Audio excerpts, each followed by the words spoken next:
Oh, hey guys, it's your favorite Latino with a fresh new cut. And yeah, today I wanted to talk about disability and body image. Um, I've never really talked about uh this before, like as a general topic. I have talked about um like my issues with weight and stuff like that, but not generally body image, cuz weight is just one factor in that. um and honestly, I just have to put out I guess, a trigger warning. If you're either a liberal snowflake or a conservative snowflake, this is not the video for you, because I'm sure I'm gonna say controversial stuff for both sides. But yeah, I mean, as I'm sure you guys can tell, even though I've only ever posted one full body picture of myself on here, I'm built like a can of Marzano tomatoes. I'm a short and stocky individual, a short and stocky man, cuz I'm Guatemalan. Like, I mean, I know I'm pale, but like both my parents were my dad, for Guatemalan standards, was pretty tall. He always told us he was 5'11", but I mean, bro, I saw his body in, may he rest in peace, in the casket for his funeral, and he couldn't have been more than like 5'7", 5'8", probably, maybe 5'9", but yeah. And I mean, my mom, um she was um pretty average for a Guatemalan Latina, to be honest with you, but she was also pretty stocky as well. She was a model. Um, she had a lot of European features. That's where I mostly get mine. Um, but yeah, also heavy set. So I mean, genetically, my baseline, and I can put on a lot of muscle. I can, but like losing it is pretty difficult. I guess they call that endomorph body type. That's me. That's what I am. And I mean, as I mentioned here before, my dad was obese for almost his entire life. My So yeah, my point is that my genetic baseline was like pretty messed up in terms of body composition, and plus my disability, right? So and also, I have to be real with you, white passing privilege, I guess, white presenting privilege, because I got fat originally because the lunch ladies, when my family came to the US, would give me extra food when they knew, I mean, they knew my family was poor and stuff like that, but let's be honest, I had blonde hair and green eyes, and like I was cute. I was cute. I don't think they had, like most Americans, seen a Latino like that, even though there are lots of us around. Most of the Latinos you see on like TikTok and stuff like that they tend to be lighter skin. But like, obviously that stuff didn't exist back in 2001, 2002, 2003. So um yeah, that was, honestly, not even gonna lie, my first experience with white privilege, getting extra food. I mean, but like, um you know one of the early things that really affected my body image and the way I saw myself was the fact that lots of people, like when they met my dad, because my dad was he had curly hair. He was a wide dude, and he was dark brown. He was dark brown, guys. Um, he lightened a little bit if he wasn't always in the sun, but he was still light brown in that case anyway. And like he had very obvious um indigenous features and stuff like that, and like um people would always ask if I was adopted, like literally without hesitation. And like, I mean, as a little kid, stuff like that kind of destroys you. Cause like, obviously, I knew he was my dad, always, always, but like, it still plants that seed of doubt in you anyway. And like, I don't know, you feel like an outcast, cause and all of the other Latino kids um that I grew up with weren't my shade, unless their their parent happened to be like a white American or something. And like that really affected me. That was even before I understood I was quote unquote different from my disability. I knew I was different because of the way I looked, and stuff like that. And then when I was around 6 years old and I started to notice, I was put in mainstream classes finally. Um, I started to notice how differently I was treated. Like kids weren't necessarily mean to me per se, but you know, I noticed that they would exclude me from stuff. Um, and I would kind of just hang out with the teachers, to be honest, with the adults all the time. And I noticed that like my speech was kind of slurred because people would point it out. Not to the point where I needed like speech therapy or anything, but if you guys notice, even from my earliest videos, my speech has improved a lot. It's something that I'm very self-conscious about. Um and also my big head, and the fact that I'm short, like I noticed also too.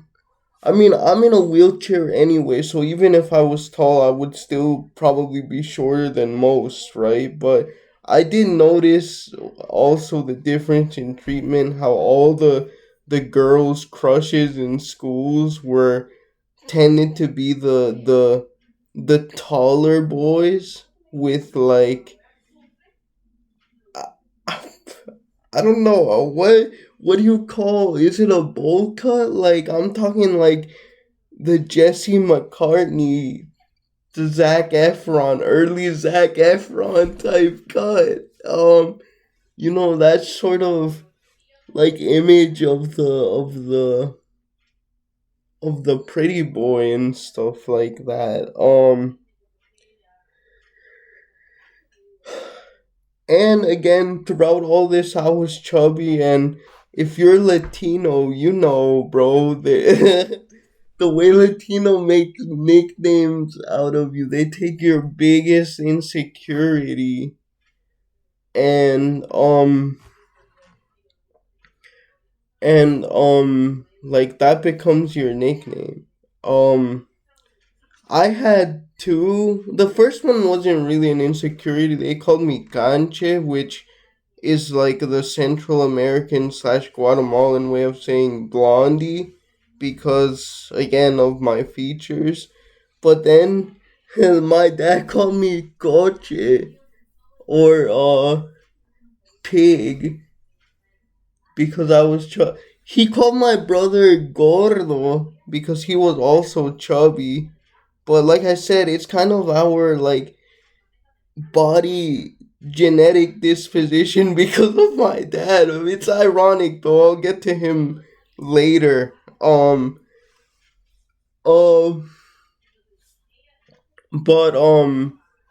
but but yeah, and like honestly, I know Latinos don't like to admit this, but that stuff over time also erodes your. You're gonna call me soft, but I'm like, bro, I was a little kid. Nowadays, it makes me laugh, and when I got fit and skinny, my dad would call me ex coche, the ex pig, because I wasn't chunky anymore. Um, uh, but like I'm talking solely as a kid. Like, try to imagine, um, yourself, as a little kid, hearing that all the time. Um, so yeah, I was fat. I was in a wheelchair. Even my own ethnic group, because I didn't necessarily look like the stereotypical Latino, they also rejected me. And so yeah, I basically had no friends out of my immediate school classes also, because my family couldn't afford to do that much. I mean, my mom would occasionally take us to swim classes or karate classes or whatever, but like I didn't really have any permanent friends from that ever. The only people that did were my other two brothers who could walk and stuff like that, and they would pretty regularly have friends over, but not me. Um, Maybe once or twice people came over for my birthday, but that was kind of it. And no girl ever liked me in school, as far as I know. In elementary school, middle school, I after I got skinny, but which is funny because if people tell you that like weight doesn't matter or height doesn't matter, just talk to anyone. For weight, it can be across genders. For height, um a guy that got tall after hitting puberty and got skinny, like, just ask them. And I'm sorry, the left, for as much as they like to talk about body positivity, when it comes to stuff like this, they really don't, especially with guys and height, they really don't like you mentioning it. But it is true, there is a significant verified discrimination of guys that are shorter, and believe women that are like significantly taller. At least I've known people for sure that have gone through both.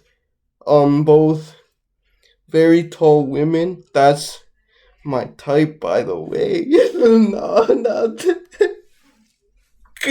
I say that just because like the only woman I have ever been with was, I think, my height or taller. I'll get to that also later. But but yeah, I was just a fat loser in elementary school basically, and for a good part of middle school. But it was actually my dad, at the request of my mother, who like helped me get skinny. I came back from spending the summer with my mom in Maryland, as we usually did, in like 2010. And um I was so fat at that time that my mom, she was around 40, 42 years old at that time. that, and I was just going into middle school at this time as well. Like I went into middle school slash junior high in August of 2010. Um, she requested that my dad help me lose weight. Excuse me, and he, literally an obese man, helped me lose weight. Shout out to him. And it's because, like, when he knew how to diet and stuff like that and exercise, but he just never really did it unless he was trying to get with a woman. A certified male classic. Um and so, and he could cook really well. He could cook really well healthy food that was tasty but could still help me lose weight. And that's what happened, guys. So my dad, shout out to him, what he would do was he made like a meal plan for me. Um at least for the meals that I was at home. At school, it just so happened that I started during Michelle Obama's like big push towards healthy lunch options in school. So like she introduced vegetarian options for me and or for students, and they got rid of strawberry milk. They got rid of chocolate milk. Man, only real OGs from the, I guess, 80s to the to the early 2000s remember strawberry milk. I think they put it back, didn't they? Strawberry but yeah, so at lunch I always got the vegetarian options or the salad, always. Um but in the mornings he would always give me um just a straight bowl of cottage cheese. And those of you that are aficionados of working out, I'll I'll get to that later. Um but like, you know how goaded cottage cheese is for, you know, building muscle and losing weight at low calories. And but the difference with my dad, this is why he's the real MVP, man. Like, and he was an actual cook at his job at this time before he was a caregiver, but then in our resident uh injured his finger, and so he became a cook. But even before this, he knew how to cook, like, which makes me laugh because my mom doesn't. She's one of the few Latinas that doesn't really know how to cook. But uh, and you know, he would add like so many different spices. He would add salt, pepper, garlic powder, onion powder, celery powder, all of this different stuff to make sure that it tasted good. And I never got bored of it, literally ever. And then he would put some like few salted crackers, either like crush them inside or leave them on the side of the plate so that I could just, you know, scoop it up. Um and then at dinner, he would alternate every day between either a small slice of tilapia, mixed frozen vegetables, and then either applesauce or pudding. And shout out to my mom for sending money for all this throughout, by the way. She's a real MVP too for that. But yeah, or boiled or grilled chicken same thing. Mixed vegetables, um, applesauce and pudding. Um, uh, and so yeah, that's how I lost weight eventually. And then when I did, I noticed just how much better everyone started treating me. Girls especially, man. Like, I'll give you an example. There was this one girl named in my class named Mandy. Okay, and Mandy, we were acquaintances, whatever, but like I distinctly remember, um cuz I started my diet probably in early 2011 when I was like 12, and I didn't really break that chain except with increased portion sizes because I also hit growth spurts in puberty. Even though I started puberty when I was like 10 years old, that's when I started using deodorant, and you could smell significant BO on me, not gonna lie. Like, I still remember the first day my I was like watching something on YouTube. It was one of the few times where my family had it, where my dad was able to afford internet, but I still remember I was watching like Chugga Conroy, like um some Chugga Conroy walkthrough. I can't remember if it was like, if it would have been like Mother One or Earthbound or whatever, right? But like, it was like November 2008. Um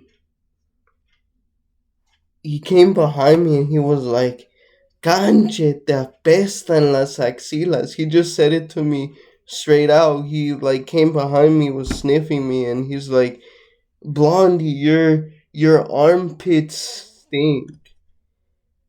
And he was like, "Yo creo que ya te toca usar desodorante. I think it's like time for you to use deodorant." And I was like, "Okay." So he, right then and there, he's like, "Okay, I'm gonna go shower you." Right? So he showered me, and for the time being, um he he let me use his deodorant. Um but he went back and he always used Gillette. Always. That was his brand. Even when we were poor, like, he always made sure to get Gillette, cuz that's the brand that he had used from razors to deodorant, even in Guatemala all his life. Which I'm sure that in Guatemala it was super expensive. um but but but yeah, so that same day he went to the store and got me Gillette deodorant, which is still the one that I also use to this day, still the brand. Um but yeah, point is, I started puberty kind of early, but I didn't start hitting actual growth spurts or voice deepening until I was around 12, 13. And um I stayed with that same uh meal plan basically for almost 3 entire years until I moved to Maryland with my mom. Then my diet became more free, but at that time I had learned like how to control myself essentially. But yeah, anyway, this girl Mandy was like, I had had a few classes with her the year before in 6th grade. I was coming into 7th grade, and like, we were on good terms with each other. But I remember, because I was madly in love with a girl that was 2 years older than me. And I don't know how I found out that Mandy lived close to her and her family, and I asked her, like, can you tell her? And this is like 12-year-old me, is still the only girl that I've ever been like truly in love with. Right? Can you tell her that I love her and that I miss her? And she was like, ew, no, you're gross. You pretend to be all nice and everything, but in reality, you're gross. And I mean, yeah, kind of, because as all 12-year-old boys kind of are, I was kind of an edge lord. Like, I would say the P word and the C word and stuff, just because, like, I was 12. Not that I'm okay with the conditioning, right, that starts early on to, like, refer to women like that, but I'm just being honest. Um, but this, of course, was different. I was trying to get someone to help me express my love to someone that I was in love with, literally, and that I would stay in love with for 5 years after that. Um, but yeah, so I thought she really wouldn't like me, but when I came back on that first day of school, she came up to me. She's like, "Oh my gosh, Gabe, how are you?" Like, and I'm just like, wow, the last time she actually saw me was when I was still kind of chubby, man, and like, look at how she's treating me now. Um, and this girl Mandy, I have her on Facebook. Keep in mind, she has children now, and still every 6 months or so, she'll go through my posts on Facebook and like my profile pictures or any of the posts that I made still. And this like clockwork every 6 months. I haven't seen her in literally 13 years and she still does this. Um and then the following year, which is when I started working out and like actually building muscle, I saw the difference too. Not to say that any girls really like me, but there was this one particular occasion in which one of my helpers, who they selected, they were called paw pals. They were essentially the upperclassmen until you got to 8th grade, where they would be in the same grade as you. But these persons would take notes for the disabled students in mainstream classes, and they would kind of be with them.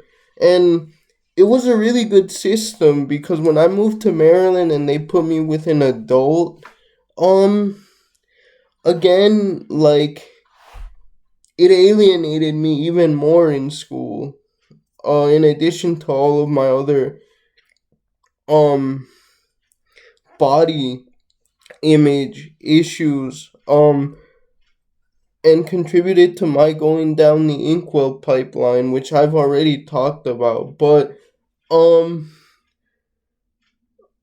uh um yeah, there was this girl when I was in 8th grade. We were both in 8th grade at this point. She was my paw pal. Her name was Maddie. And like, I remember one day, she was a dancer. she and her twin sister were dancers, and so they were like, as much as you can be at 13, 14, extremely fit. Now, she didn't like me, but she noticed that I was working out, and they would usually have us go to a secluded like room to take tests for the class she helped me in. I think she helped me in English slash language arts. And I remember um this this very, very clearly. Um she commented on my muscles. She's like, "Wow, your biceps are pretty big." And like, it had like a, when I would like tighten, which was pretty often, my like, I don't know, biceps, you could see like a little line running down the muscle or tendon. And she's like, she would be like, "Oh, can I touch it?" Like, and like, bro, I was like 14. I didn't really know what to say. I was like, "Oh, yeah, sure." And she touched it, and she made like a grunting noise, like, "Oh, oh," something like that, or like, "Oh," like a like a visceral, like animalistic noise. And again, she didn't like me. I tried to like awkwardly make advances at a different point after that. She was just like kind of fascinated, but like, and I dislike saying this, but imagine if the roles were reversed. Like, you know how creepy that sounds to me now as an adult? Like, it's not that big a deal. We were teenagers, but um it was just so weird because stuff like that never really happened to me before. Um and it just showed me how important looks are in the world. Does that mean that I support like ideologies and stuff like that, like the BP and looks maxing and all of this other stuff? Of course not, guys. Of course not. But the lengths to which some people go to deny that, when there are like physically disabled, visibly and invisibly disabled, getting people getting discriminated against, that, or people that lose a ton of weight and get muscular, and like see the difference in treatment, the everyday difference in treatment.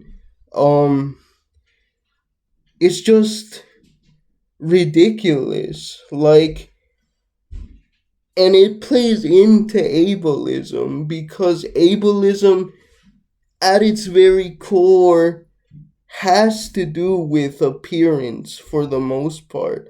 Either you don't look a certain way for a disability, or you do look that way, and people are going to treat you based on that. Um and instead of saying like, "Okay, I recognize this is an issue, let's, as a human society," and I understand it gets kind of tricky with a lot of this stuff because it seems kind of inbuilt evolutionarily into our being, right? But I mean, we do lots of stuff that isn't natural, or fight against lots of stuff that isn't natural. That doesn't automatically make it right or wrong. That's another fallacy that people like move into. And so these experiences um continued my insecurity, continued my body image issues. And while I've never been diagnosed with an eating disorder, and I hope to never be, I can't lie and tell you that my relationship with food has always been 100% healthy. There were points, even when this channel had just started, where I was literally starving myself to try to get skinny as quickly as possible. And you can see it. Go back to my, very first video on this channel in April 2022. I was pretty chubby. Um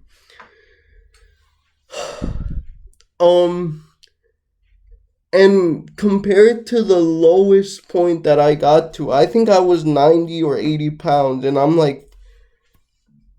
technically two different heights because one of my legs is shorter than the other, but I'm between like 5'5" and 5'7". Um, go back and look, bro. That's dangerously underweight for someone like me. And the skinniest I've been, which wasn't my fault, was after my operation, just because my body was healing itself, expending so many calories. But lowest I've ever been, and I was probably like 5'3" or 5'2" back then, was like 60 pounds. Um, if you don't count my birth, because I was born 4.5 months prematurely, and I was born at literally 1 pound or 500 grams. Um, and that was while working out every day. I still work out every day. And before you say anything, it's now because it's literally the only intense physical activity which I get. I weightlift and I do light chair cardio. Um, I try to do that 6 to 8 times a week, including physical therapy, which they help me cover a lot of the stuff I can't do alone, as well as some extra resistance and weight training exercises. So I'm active. Um, I consider myself to be more fit than about 85% of people, of disabled people generally, and probably 90% more fit than um people with my specific combination of condition. There are a few people that I can think of, only a few people that I can think of that are more fit than I am. My buddy's the unlikely toad, Jordan France, shout out to him. Um, and my buddy Alex Sibley from Alex Calisthenics. Shout out to him. He has a YouTube channel. You guys should look him up. I'll try to leave links to their channels. They're super ripped. I would consider them like in the 90 or 95th percentile for cerebral palsy. Shout out to them. Um Point is that like I do take care of myself. I do try to stay fit, but I have a much healthier relationship with food now. Guys, I like I still eat. I'm not afraid to eat sweets every night. I do have a sweet tooth, but of course I control it. Like I'll have a tiny piece of chocolate or maybe a tiny scoop of ice cream at night. Um and could I be a lower body fat? Yeah, I probably could. Um could I be fitter? Could I go harder? Of course, but I mean, I work out my entire body every day. That's enough for me, and I'm happy with my current weight, which is in between those extremes that I was in my early adulthood, and and teenage years, with a significant amount of muscle mass. So, um, y- yeah, I finally got over my insecurities and my body image issues for the most part. I think everyone has them to some extent. But what I will never forget, and this is part of the reason why I heavily advocate for um disabled people like dating amongst themselves and stuff like that, and to address their internalized ableism with trying to chase other disabled or non-disabled people to date. I'll never forget the difference in treatment. Yes, it happens with other able-bodied people, but like for me it was literally so drastic that like I can't lie and tell you that it didn't contribute to the way I feel about separatism for the disabled community and autonomy and self determination in the way that I have articulated them for the last 3 years. Because of that, it literally has. I'm sorry to say. Um, and if you are disabled, I would of course say, also encourage you to just try to exercise, try to work out, but do it for yourself. Don't do it for girls. Don't do it because you think you're a disgusting slob and you think you'll find more acceptance, because maybe you will, but you should do it for yourself, dog. And I also don't want to end up like my dad, because my dad was a very unhealthy person and he never really exercised or anything like that. And so I think of him and I think of the way he actually helped me get fit. And, you know, um, that's also another way to deal with your body image issues. And there's also stuff that you're never going to be able to change. Like I'm never going to be able to change the fact that even if I get skinny, I'm still going to be pretty heavy set, pretty top heavy, because I don't have that much muscle on my leg. That's okay, fine, whatever, right?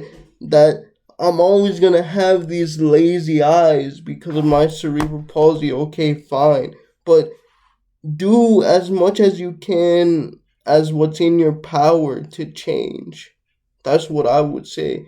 And love yourself always, love your people, all other disabled people always, whether they're friends, partners, whatever, support them. And yeah, that would be my advice for body image issues and disability if you're struggling. All right, bye everyone, love you guys.